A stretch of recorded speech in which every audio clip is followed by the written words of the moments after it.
ہو گیا کہ آج پاکستان کی ایک بڑی شخصیت، بڑے باپ کا ایک بڑا نام، بڑے باپ کا ایک بڑا بیٹا، پاکستانی سیاست کا سماجی حوالے سے، انسان دوستی کے حوالے سے جناب گور ایوب صاحب فوت ہو گئے ہیں۔ تو اس میں بے شمار ہمارے جو یہاں راولپنڈی اسلام آباد کے جو لوگ تھے، چونکہ 3 بجے جنازہ تھا کہ آج کا یہ پروگرام نہ ہوتا تو ہم میں سے اکثر لوگ مجھ میں جناب اللہ اس ٹائم ہری پور میں ہوتے، لیکن ہم ان کے لیے آخر میں دعا فاتح خوانی بھی کریں گے۔ لیکن اس کی وجہ سے ہمارے بے شمار مہمان ابھی راستے سے جو اس پروگرام میں انہوں نے شرکت کرنی ہے انہوں نے آنا ہے یہاں، چونکہ ابھی کافی سارا ٹائم ہو گیا ہے تو بہت سارے لوگوں نے چونکہ سپیچ کرنی تھی، انہوں نے ہم کو شارٹ کر دیا۔ ہم صرف جو باہر کے مہمان ہیں، ہماری کوشش ہے کہ صرف ہم ان کو چند منٹ کا ٹائم دیں تاکہ جناب ٹائم کی بھی بچت ہو سکے، جو کہ 5 بجے مغرب ہو جاتی ہے۔ تو میں یعنی جو خصوصاً جو ہمارے خصوصاً ورکر ہیں اور جو راولپنڈی اسلام آباد سے جناب انہوں نے کچھ اظہار خیال کرنا تھا، اور ایسے موقعوں کے اوپر کرنا بھی چاہیے کیونکہ وہ ہمیشہ انہی کی وجہ سے یہ آج ہم پروگرام بھی کروا رہے ہیں، اور جو پورا سال ہم جو مخیر حضرات کی یا جو این جی اوز کے پلیٹ فارم سے جو ایکٹیویٹی رکھتے ہیں وہ ساری انہی کی مرہون منت ہوتی ہے۔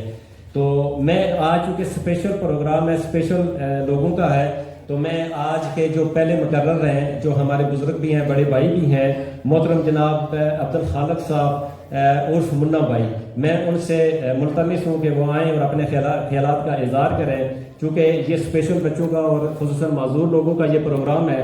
تو ان سے زیادہ معذوری یا ان سے زیادہ یہ چیز اور لوگ شاید کم ہی کوئی جانتا ہو کہ معذوری کیا ہوتی ہے، یا اللہ پاک نے انسان کے اندر کہتا کسی چیز کی تھوڑی بہت کمی رکھی ہوتی ہے تو وہ کیسے جناب وہ کرتی ہے۔ جناب عبدالخالق صاحب۔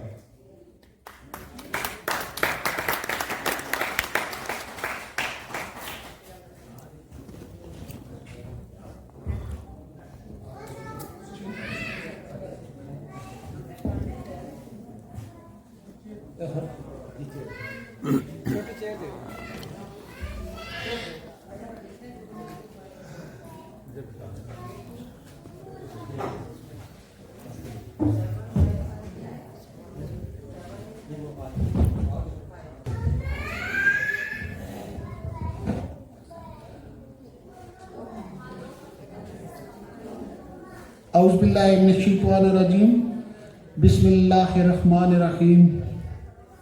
سب سے پہلے سی پی ڈبلیو والوں کو میں دل کی اتھا گہرائیوں سے شکریہ ادا کرتا ہوں کہ مرتضیٰ بھائی اور ہمارے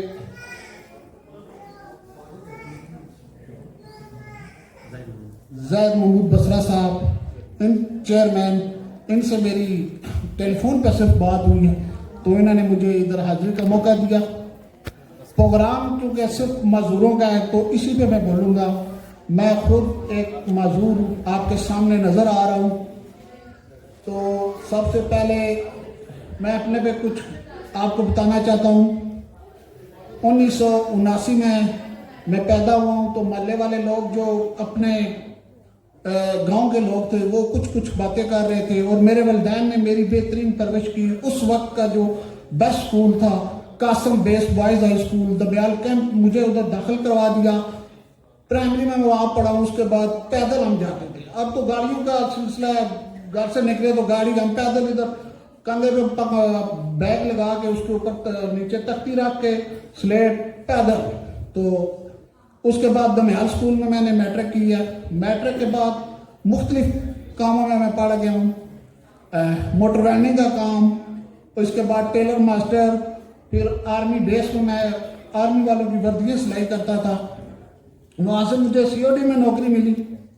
سی او ڈی میں نے 5 سال لگائے، وہاں سے میں پی اے سی میں چلا گیا ہوں، پاکستان اٹامک انرجی میں جاب کر رہا ہوں۔ تو مسئلہ یہ ہے کہ جو معذور لوگ ہوتے ہیں نا، ان میں بڑی صلاحیت ہوتی ہے۔ ان کو یہ نہ سمجھے کہ یہ ہمارے معاشرے میں اس طرح کے ہیں کہ ان کو گری نظروں سے دیکھتے ہیں، لیکن نہیں، ان میں بڑا حوصلہ ہوتا ہے، ان میں بڑی صلاحیت ہوتی ہے۔ تو میں الحمدللہ ان کا شکریہ ادا کرتا ہوں۔ اور ایک بات جو میں حکومت وقت سے کہنا چاہتا ہوں، وہاں پر ان کے نمائندے موجود نہیں ہے وہ خودکی کی وجہ سے، لیکن میں اسپیشلی پاکستان آرمی چیف